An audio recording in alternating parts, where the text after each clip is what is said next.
Let's get a bit of the politics of the day. Joining me now, Assistant Minister to the Prime Minister, Patrick Gorman, and former Liberal MP, Jason Falinski. Thanks both for your time. I might start with you on this, Jason, because we've got this National Climate Risk Assessment. Not sure what you've managed to read of it, but given this report and polling today from Newspolls saying more Australians seem concerned and want more action rather than less on climate, is it going to be enough if the Coalition, the lines we hear from them generally after 2035 are, well, Australia's a small country, let's not overdo it? Sorry, Tom. So I'm not. Well, that's true. We are a small country.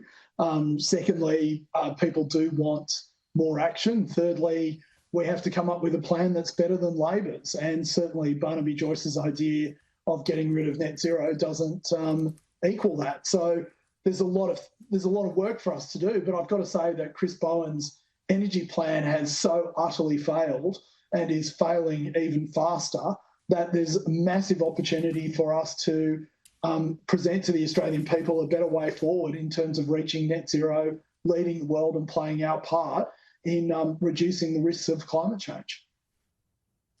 Does Labor, Patrick Gorman, believe in 2035 enough to actually try, whether you fail or not, try to legislate a target?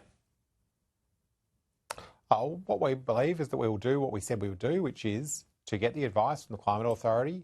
And Minister Bowen has said that he's considering that advice right now. We will do that in the thorough, methodical way that we did in setting our 2030 target.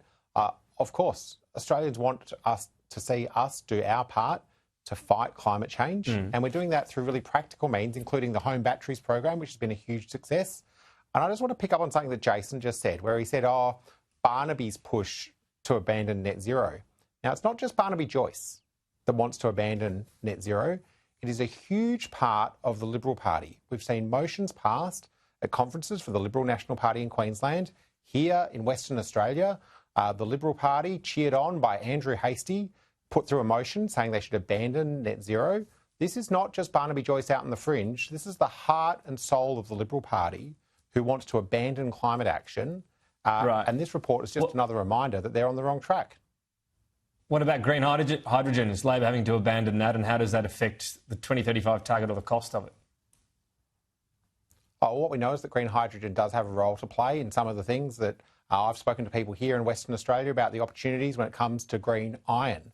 Transforming the iron ore we already get out of the ground, transforming it into iron that we can then ship off and sell at a higher price, potentially powered by, created through green hydrogen, fuelled by our excellent sun and wind resources.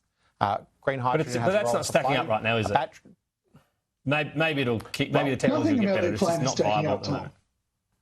Nothing's stacking up. Well, there are technologies that are working right now in homes across the country. Some 50,000 homes, more than that, in fact, have taken up our home battery subsidies to help get home batteries into more homes in Australia. One of the best years we've ever had in terms of home battery installations. Now, that's making a difference. Right. That's using existing technologies that are right there on the shelf. You can call up a supplier today, you can have it installed in a couple of weeks' time, and the Albanese government's there on the journey, helping households reduce their emissions and reduce their energy bills. Not sure you get anything in a couple of weeks with in Australia, but anyway, good luck to you if you want to do that. We won't put phoners up, up. That's for advertisers. Jason, let me ask you about this. Not so much, let's deeply analyse just today's news poll, but the figure of 27% for a primary vote, is there a concern the Coalition is just being seen as uncompetitive, that it's almost a, self-fulfilling downward spiral here? Is it getting that dire? Well, that's certainly the narrative of the left wing. I don't think that's where we're at, Tom, but look, I think what the last 3 weeks demonstrates is if the Liberal Party wants to go off and fight cultural wars instead of actually doing the hard work of talking about economic reform and the values that underlie our country, then this is what you get. You get about 2/3 of our vote bleeding to Labor and the Teals and about 1/3 of it bleeding to One Nation. So to those people who were involved in the last 3 weeks, I think they should congratulate themselves on such a wonderful achievement. It's almost as good as Chris Bowen's failure as Energy Minister to reduce emissions in Australia, Tom.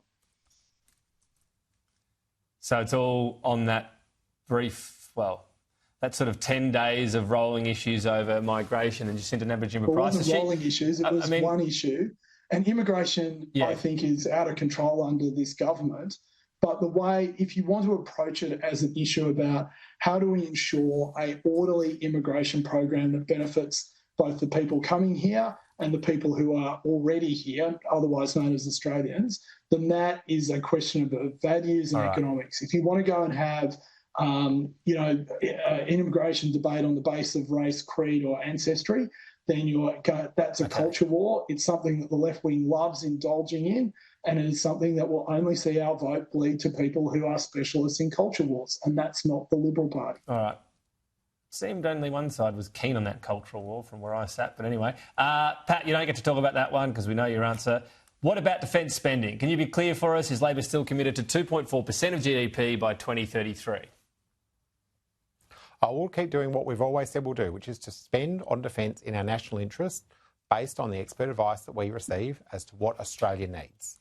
Now, if your viewers want to see a big, significant investment in defence, then they should look at the announcement the Prime Minister made here in WA just yesterday.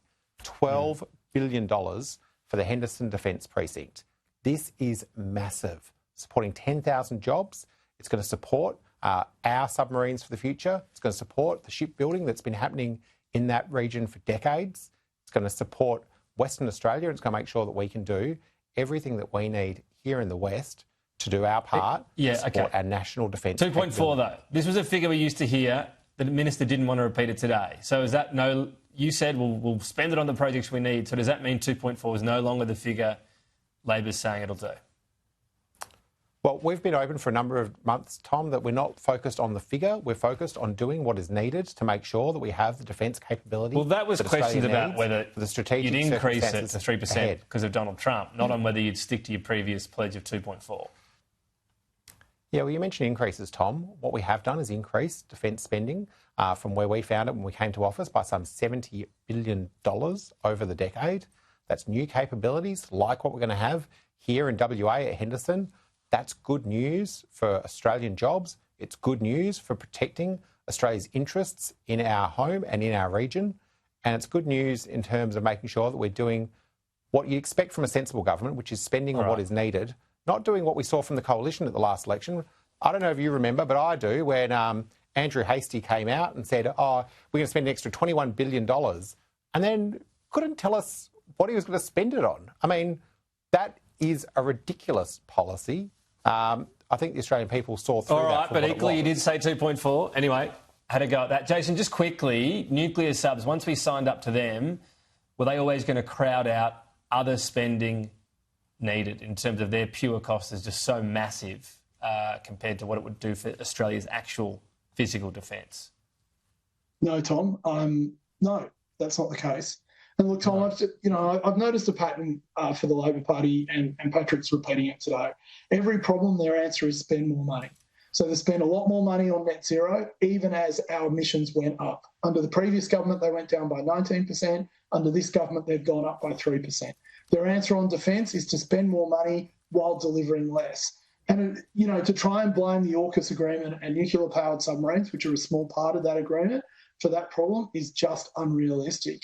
They are spending like drunken sailors, pardon the cliche, but at the same time delivering less than they have ever delivered before.